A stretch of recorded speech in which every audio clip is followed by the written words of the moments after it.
Oi, pessoal, tudo bom? Tá começando o TV Síntese semanal, a entrevista do Telesíntese, em que toda semana a gente conversa com autoridades, com executivos, com figuras públicas que entendem tudo sobre o assunto de tecnologia da informação e das comunicações. E dessa vez está aqui com a gente a Luciana Camargos, ela é a Head de Espectro da GSMA. Head de Espectro é a responsável por espectro no âmbito da GSMA, que é a Associação Global aí das operadoras móveis. Luciana, seja muito bem-vinda, obrigado por dar essa entrevista para a gente. Obrigada, Rafael. Obrigado pelo convite. Luciana, vamos começar falando, acho que do tema talvez mais recente que chamou a atenção, que é o avanço do D2D, ou das redes não terrestres, enfim, do uso do satélite para conectar diretamente com o celular, né? Recentemente, a GSMA soltou aí um material, um posicionamento a respeito desse tipo de tecnologia. Será que você pode resumir para mim exatamente qual que é a posição, o que é as preocupações, não sei, que a GSMA tem a respeito desse tipo de tecnologia? Claro.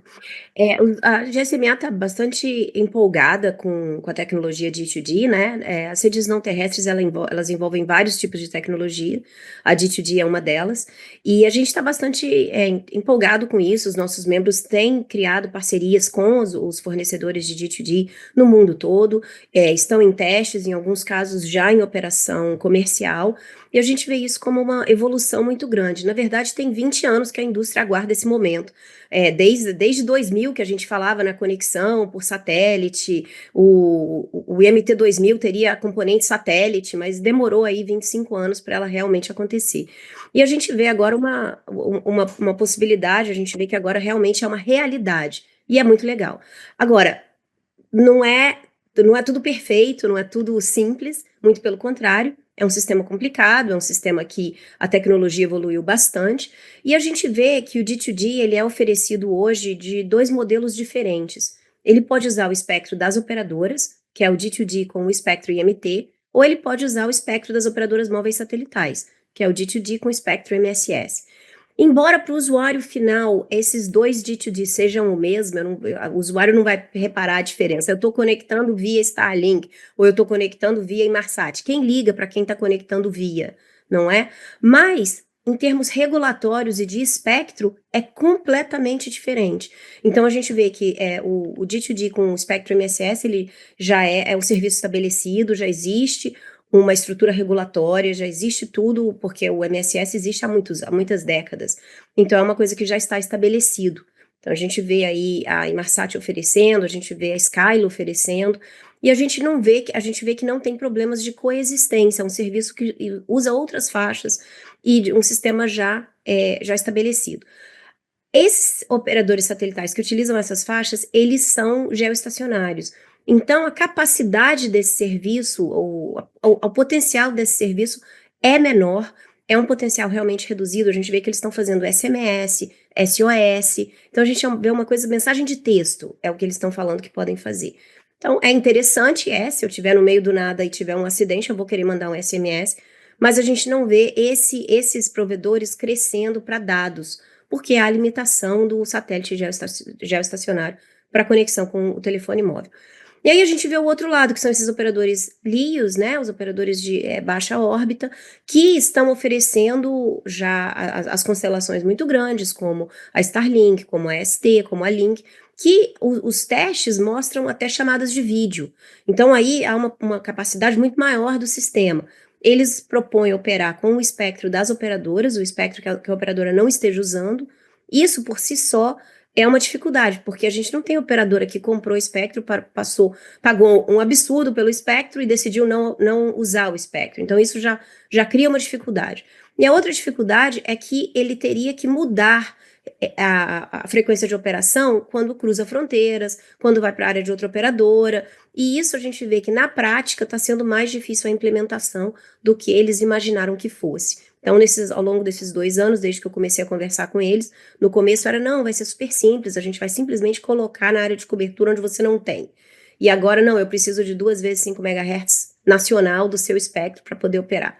E, claro, em áreas de fronteira fica difícil. Então, a gente vê que esse serviço, que tem uma capacidade maior por ser LEO, por ter até potencial de chamadas de vídeo, esbarrou na questão da coexistência do espectro. Então, essa movimentação da Starlink semana passada de adquirir espectro MSS nos Estados Unidos pela EchoStar, isso mostra um direcionamento um pouco diferente do que eles vinham trazendo. A ST também buscou espectro MSS recentemente, com um acordo que eles fizeram com a Ligado, então a gente vê realmente que essas operadoras estão se remanejando no mercado para um outro modelo. Agora, o que isso vai acontecer nesse outro modelo? Se elas vão continuar operando em parceria com as operadoras, se elas vão criar uma competição com as operadoras, a gente não sabe. Mas o que eu acho que é muito importante mostrar é que essa conexão via satélite, ela acontece em áreas rurais, ela acontece em áreas remotas. Dentro da cidade, essas operadoras não têm condição de atender milhões de habitantes, centenas de milhares de habitantes. Realmente o reuso de frequência não é o mesmo do serviço móvel. Então a gente vê isso como um serviço suplementar, não como um serviço que compete diretamente com a móvel. Até por Mas isso que deixa ele eu é te provocar. Deixa eu te provocar, Luciano. Não, porque a tecnologia pode ser desenvolvida, né? Não sei. Você acha que pode ter um desenvolvimento tecnológico, um salto tecnológico, no sentido de que essa conexão de D2D fique tão rápida e aproveite, faça agregação de portador, alguma coisa assim, e seja Olha, capaz de cumprir em algum nível com a rede terrestre? tudo é possível, né? Não vou dizer que não. Outro dia alguém me perguntou, eu até falei, vamos ver quem vai ganhar essa briga. Mas eu tenho conversado bastante com os nossos engenheiros, com a equipe, o pessoal que está na UIT o tempo todo. E a impressão é que a gente demorou 25 anos para conseguir conectar nesse equipamento. Só que a gente utiliza faixas baixas, a gente utiliza 2 GHz, que há uma restrição inerente de capacidade. A gente está até fazendo um estudo. E se as operadoras tiverem acesso às faixas do IMT? E se as operadoras satelitais tiverem acesso a toda a faixa do MSS? E se, ainda assim, a porcentagem percentual de população global que eles podem cobrir é muito baixo? Há uma limitação física do reuso de frequência, uma limitação física. Se você disser, talvez um dia eles possam conectar no serviço com outras faixas de frequência, será que eles conseguem fechar esse link em KU? Será que eles conseguem fechar esse link em KA? V, E? Aí a gente está falando de um cenário bastante futurístico mesmo. Então, para a gente vê isso como um serviço suplementar de parceria, um serviço super interessante, mas suplementar. Houve uma ligação.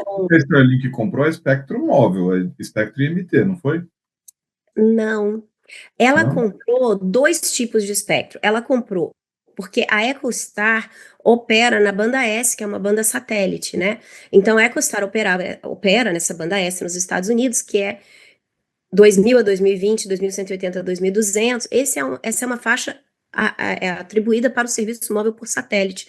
A EchoStar comprou essa faixa para operar o serviço satelital e também fazer uma componente ancilar terrestre, chamava ATC, um serviço que nunca funcionou na verdade.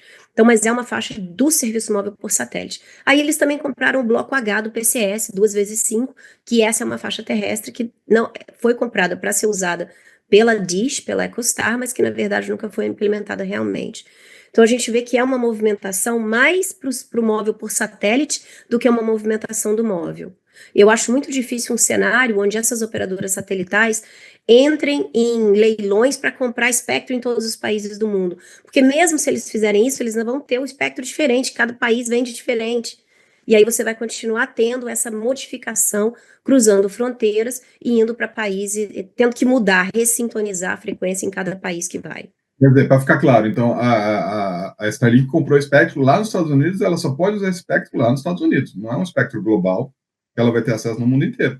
Cada país onde ela quiser operar com o mesmo modelo de negócio que ela vier a explorar esse espectro, ela vai ter que buscar o regulador e adquirir espectro, ou buscar os operadores locais, enfim, quem já tem esse espectro ocupado, e negociar a utilização, para ser uma rede global. Mais ou menos. O espectro que ela adquiriu é um espectro de móvel por satélite, então é um espectro que teoricamente poderia ser usado fora dos Estados Unidos, desde que os países vizinhos, os países da área de cobertura onde a EchoStar tinha, tenha dado essa permissão para que seja feito. Agora, esse plano específico que a EchoStar opera nos Estados Unidos, ou operava, ela não é harmonizada com a Europa nem com a Ásia. Então, isso cria um problema adicional. Entendi. E no Brasil é harmonizado ou não? Não está claro, porque o Brasil tem tentado um plano de MSS já há algum tempo, já teve algumas consultas públicas, e para qual caminho o Brasil vai seguir no MSS, eu não sei dizer, aí você vai ter que perguntar para a Anatel. Tá, mas pelo que eu estou entendendo, o resumo da história é, de qualquer forma, pelo menos até o momento, não existe uma tecnologia viável que seja tão rápida, ágil e eficiente quando ela está quanto a rede terrestre bem estruturada e bem cobertura. Realmente vai ser para as áreas mais periféricas ou áreas rurais, onde realmente a conectividade não existe, ou ela onde existe é muito fraca. Essa A mensagem gente vê, de complementaridade. é E aí eu isso mesmo, pergunto, desculpa. não, e aí eu queria acrescentar só porque assim, a gente tem uma situação no Brasil em que tem redes de banda larga por satélite estão crescendo muito, né, inclusive da própria Starlink, e curiosamente está crescendo muito nas grandes cidades, né? Os maiores mercados de Starlink são grandes centros urbanos. Acho que tem 6 capitais lá na lista com mais clientes, né? E eu queria entender o que, que isso significa, se são. Tem muita parte da URB que é mal atendida pela conexão terrestre por fibra, é isso? Ou como é que a gente interpretaria? Eu acho que é um pouco diferente, e eu acho que é uma confusão muito grande por ser a mesma empresa que faz os dois serviços, tá? A banda larga via satélite oferecida pela Starlink, ela é oferecida em banda KU, em banda KA, ela é um serviço de alta capacidade, diferentemente do D2D, que é SMS, SOS, talvez uma chamada de vídeo se você for o único usuário do satélite. Então, quando a gente está falando de redes que operam em 2 GHz e redes que operam com 20 MHz de espectro, estou sendo positiva, 20 MHz, comparando com redes que operam em banda KU, que operam com gigahertz de espectro, a gente não tem como comparar. Então, a banda larga por satélite, ela realmente evoluiu muito com as redes LEO.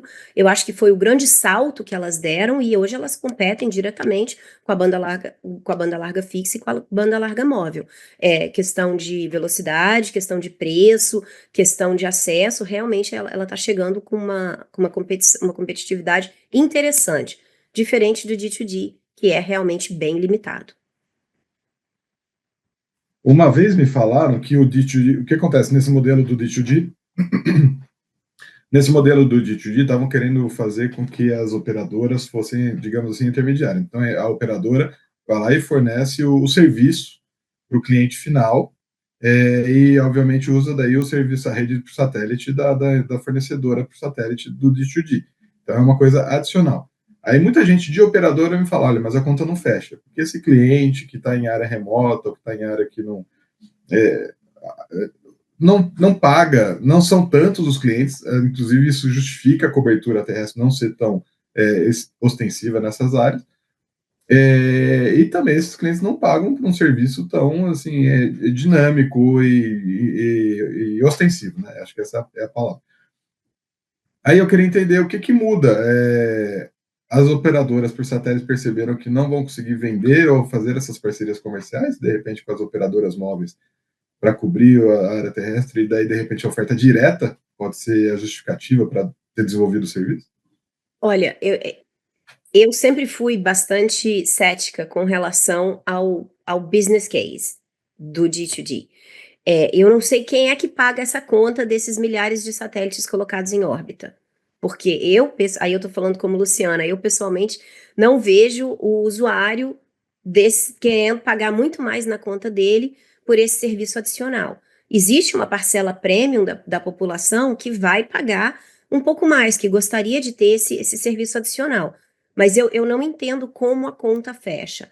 Talvez a Starlink tendo o serviço banda larga no mesmo satélite, tendo o serviço D2D, talvez a conta feche melhor dessa forma. Você ter a constelação separada para D2D, mas eu não sou especialista em satélite, eu não sou especialista em business model, então eu não sou a pessoa mais indicada para falar sobre isso. Eu me pergunto bastante isso. A gente na GSMA vê o D2D como duas possibilidades. As pessoas que moram realmente fora da área de cobertura.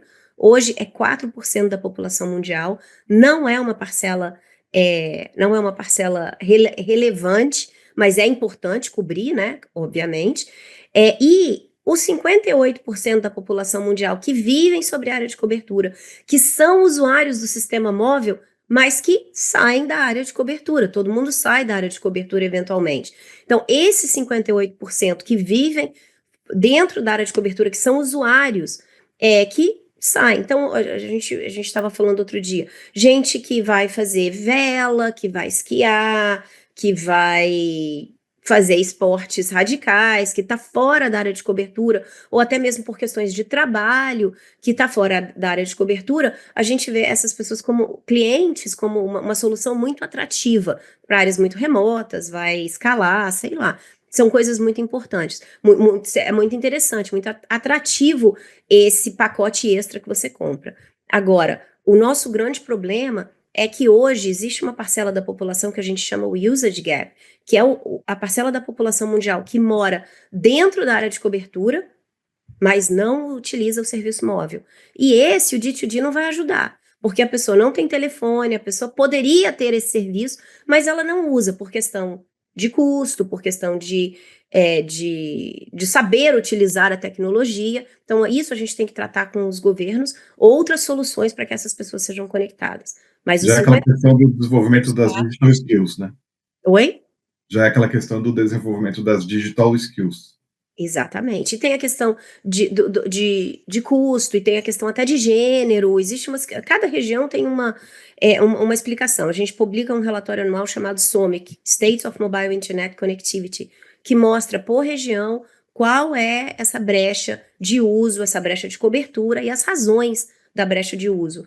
Eu acho que as redes móveis, elas atingiram hoje um grau de cobertura muito grande, muito importante. Talvez o limite da cobertura que a rede móvel terrestre possa atingir, ela tenha já atingido com as faixas de frequência mais baixas. Mas a gente, por isso que vê essa questão de suplementar a cobertura com o serviço satelital. Agora, o serviço satelital, ele tem, por si só, inerente a cobertura, é o que ele fornece. Então, acho que nessa forma a gente pode aliar as duas coisas. Eu só não entendi a sua conta, me explica direito que eu não entendi. Você falou que 4% da população não vive em área de cobertura e 58% sai. Não teria que ser 90, 96, sai? Eu não entendi. Sim, não, 4% vive fora da área de cobertura. Então, Isso. 96% vive dentro da área de cobertura, né? Mas dos 96% que vive dentro, 58% usa. Entendi. Quer Então, dizer, vamos fazer. a demanda é menor do que a população que já vive em área de cobertura e a população que vive fora é pequena comparado com o total dos potenciais usuários de telefone celular no mundo. Exatamente. E muitas vezes eu escuto governos falando, a gente precisa do D2D para conectar os desconectados. E a gente fala, a gente se preocupa da gente focar muito na cobertura e esquecer esse outro gap que, na verdade, é muito maior. Entendi. Vamos falar de Brasil, do futuro do espectro no Brasil, então, Luciana, porque a gente está aí em vias de ter novos leilões, né? A Anatel está trabalhando no desenvolvimento do leilão do 700 MHz, vai ser ainda esse ano, pelo menos a expectativa de todo mundo é que saia ainda esse ano este leilão de 700 MHz. Tem uma outra minuta que já está circulando, que está em processo de vista lá na Anatel, pelo conselheiro Alexandre Freire, que é para vender sobras, né? O pessoal chama de sobra, mas não é sobra, porque é um assunto muito, é um insumo muito importante, não é exatamente uma sobra, mas é uma preciosidade, que é, né, de 850 MHz. Isso não é sobra, isso é um refarming, né? 2.3, 2.5, 3,5 GHz, enfim, tem bastante espectro aí para ser leiloado nos próximos anos. E aí eu queria entender assim se essa rota do Brasil está adequada de acordo com as prerrogativas ou o que defende a GSMA. Esse espectro, por exemplo, que está sendo leiloado nas sobras, ele está atrasado, está chegando na hora certa. O Brasil está bem posicionado na oferta de espectro para seus operadores móveis? Eu vou começar pela última pergunta. O Brasil está bem posicionado, sim. O Brasil sempre esteve bem posicionado na questão do espectro, o que sempre foi uma questão muito interessante ver o Brasil colocado lado a lado com países de primeiro mundo na questão de discussões internacionais de espectro e disponibilização de espectro. Então, sim, bem posicionado o Brasil está. Essas sobras, a gente acha muito importante que elas entrem para leilão, que elas sejam colocadas aí à disposição das operadoras. E claro, cada operadora vai escolher a rota, a faixa que atende melhor o desenvolvimento de cada rede dentro do Brasil. A gente quer que esse espectro entre, a gente acha que é importante. A questão do 850 é uma questão difícil, porque o que a gente tem escutado é que não haveria uma renovação de licenças das operadoras que já utilizam o 850, e a gente acha que isso é perigoso, porque a gente tem operações em 850, porque tem usuários em 850, com tecnologias que não necessariamente operam em outras faixas de frequência, então você vai simplesmente desconectar essas pessoas. Como é que você pode ter a continuidade do serviço? Como é que você pode ter um planejamento a longo prazo com uma ruptura bruta dessa forma? Então a gente defende realmente a renovação das licenças. A conversa ela tem que ser ampla sobre todas as faixas de frequência, e eu acho que a gente tem que ter essa conversa com todos os players, com todas as operadoras, com a Anatel, com o Ministério, mas que a gente vê que essa adoção do Brasil da renovação de licenças, renovação perpétua de licenças, ela teria que acontecer também para o 850, não só para as faixas depois de 2019. Então, Mas o ainda dá 850 tempo, é uma porque o coisa que a gente tem que TCU... conversar. Não, perdão, ainda dá tempo, porque o TCU já tomou a decisão dele de que isso tem que ser leiloado e a Anatel tem que obedecer, né? Ainda A dá gente tempo de entende que rever? essa decisão não foi tomada, que a gente ainda precisa conversar sobre isso. Tá. Porque mesmo se essa decisão for tomada, que essa faixa precisa ser leiloada, então, se isso acontecer, a gente precisa ter uma conversa muito aberta com o governo, com a Anatel, como que vai ser o atendimento dessas faixas. Pela proposta que circulou, né, do que o Vicente Aquino apresentou no voto dele, de relator, esses 850, inclusive, teria a abertura de um lote regional. Então, seria as operadoras nacionais teriam lá a possibilidade de comprar lote, teria ainda lote regional. Então, já não é mais a mesma formação que é atualmente, né? Já teria uma mudança. Vocês chegaram a analisar nesse sentido também? Se caberia? Sim, não, claro, a gente chegou a analisar, mas para a gente o problema é um pouco antes. É simplesmente você criar uma ruptura do serviço em 850. Com a tecnologia que existe em 850, com os usuários que existem em 850. A gente não pode simplesmente acabar com o serviço de uma hora para outra. E uma coisa que a gente conversa com países no mundo todo é sobre o desligamento das tecnologias. E essa é uma conversa que não está avançando no Brasil. Então você não pode simplesmente parar o 850 sem avançar o desligamento das tecnologias. Mas e quem resolve isso? Se tiver uma revisão aí o TCU tem que mudar de ideia. Ou a Anatel pode emitir uma resolução, a revelia do TCU, ou tem que ter uma nova lei no Congresso falando que o 850... Vocês têm uma ideia Eu jurídica?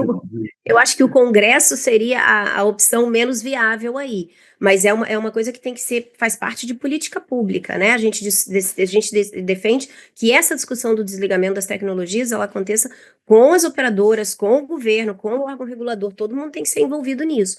E no momento a gente não tem clareza nesse ponto. Tá, e novas faixas? O que a gente pode esperar de novas faixas sendo licitadas? A gente tem, acho que a mais nova faixa que vai entrar aí nas licitações é a de 6 GHz, a parte superior dos 6 GHz.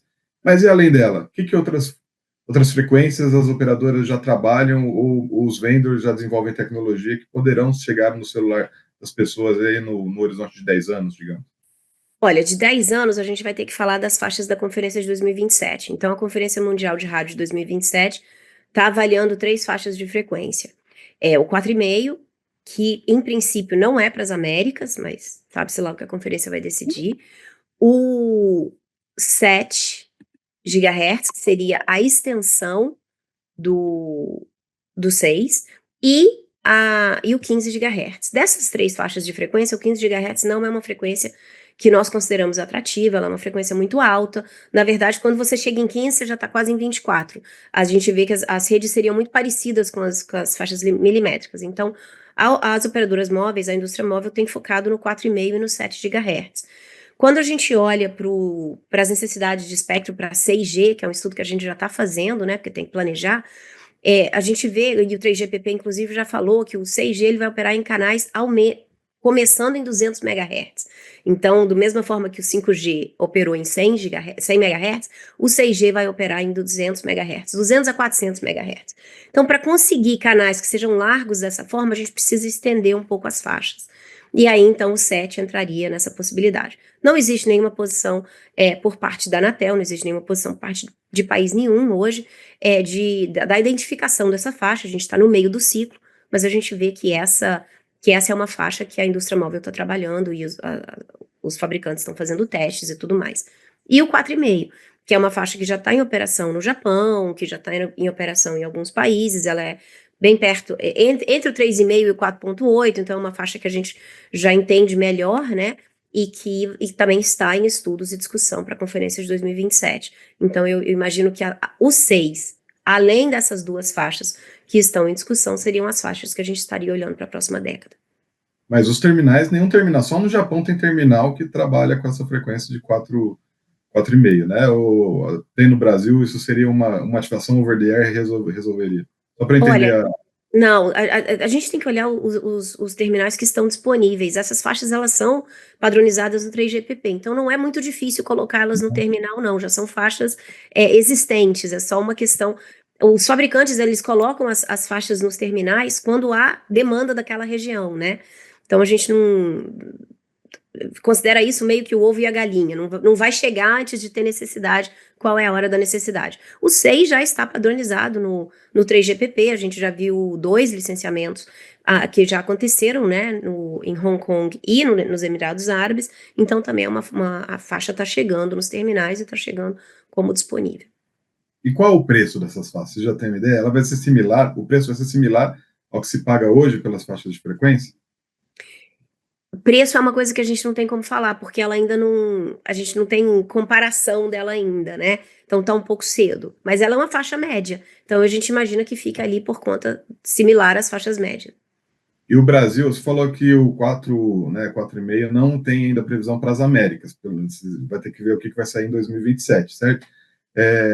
Por que não tem previsão das Américas? Deveria ter previsão para Não, é as Américas? porque quando a conferência de 2023 estabeleceu a agenda para 2027, as Américas pediram para tirar, o continente americano, né? A Citel pediu para tirar o 4,5 da discussão.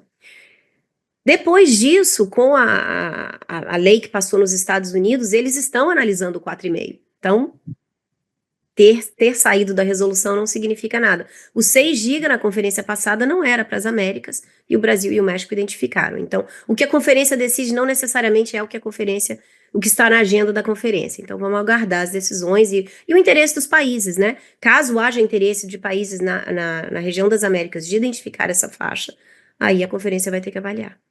Então, e o Brasil, para ter uma harmonia, o Brasil já deveria estar trabalhando, é que já não está, aí nessa faixa futura de 7 GHz, por exemplo. Isso provavelmente vai ser liberado para as Américas dentro do. Provavelmente eu não gosto de falar, porque eu não gosto de julgar o que a conferência vai fazer. A conferência é soberana, mas o Brasil está trabalhando ativamente no processo de preparação dentro da UIT. Tá. E aí eu queria falar um pouquinho sobre capital, sobre dinheiro.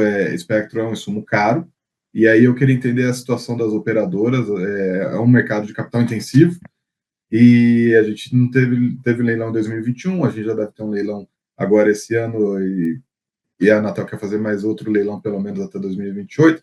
Então, assim, o setor de telecomunicações ele está capitalizado para conseguir investir em novo espectro, pensando que o investimento não é necessariamente somente a aquisição, mas pode ser contrapartida de investimento de obrigações em leilão não arrecadatório, como é o caso brasileiro, como tem sido o caso brasileiro.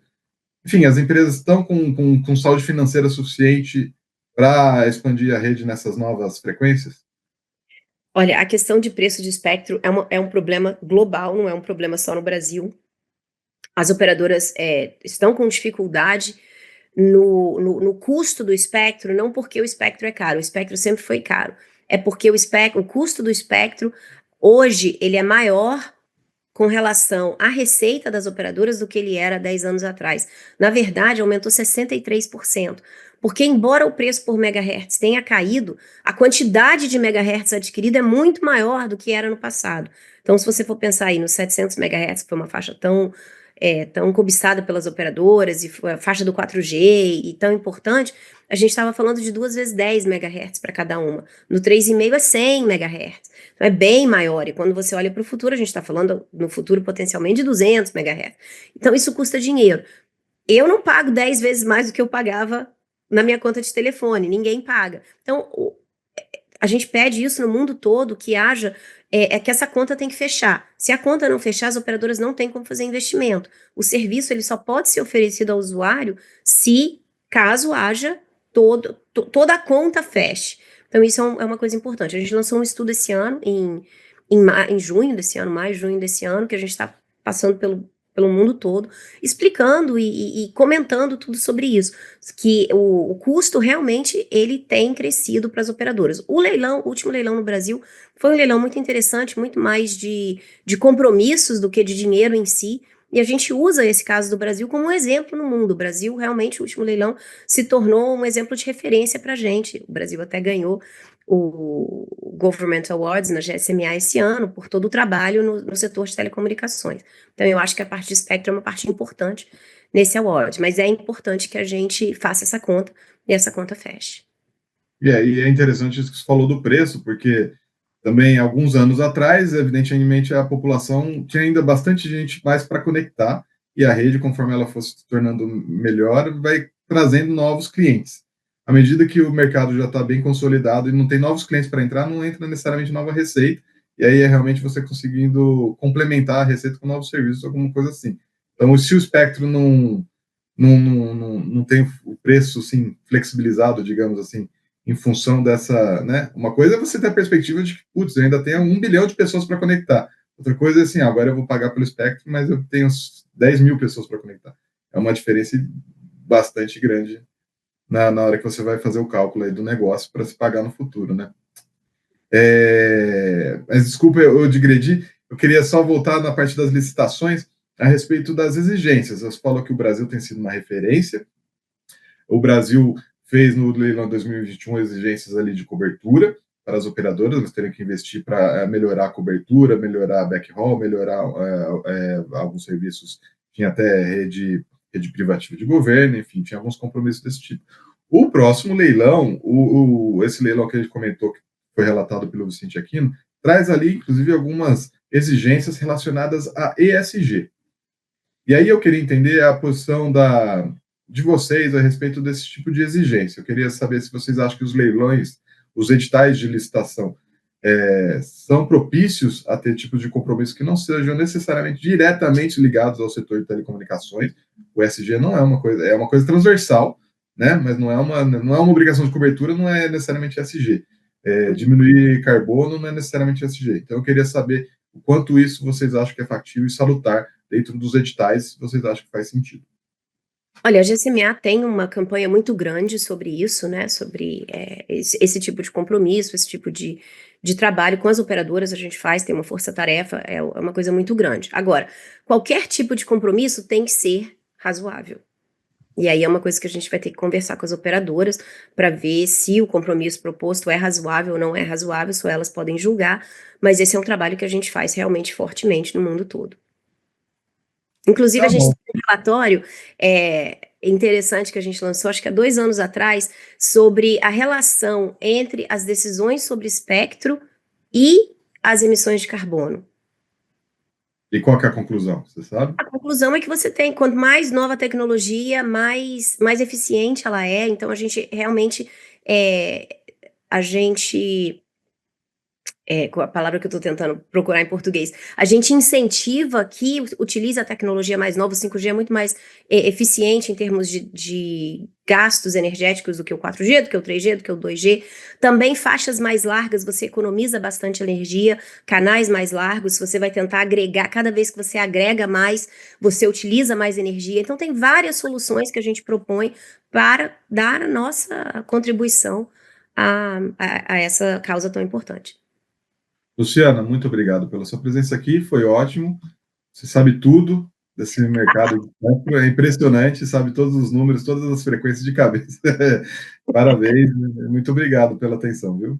Não, obrigada a você, Volte obrigada pela sempre. oportunidade. Obrigado, gente, e até a próxima. Até, tchau.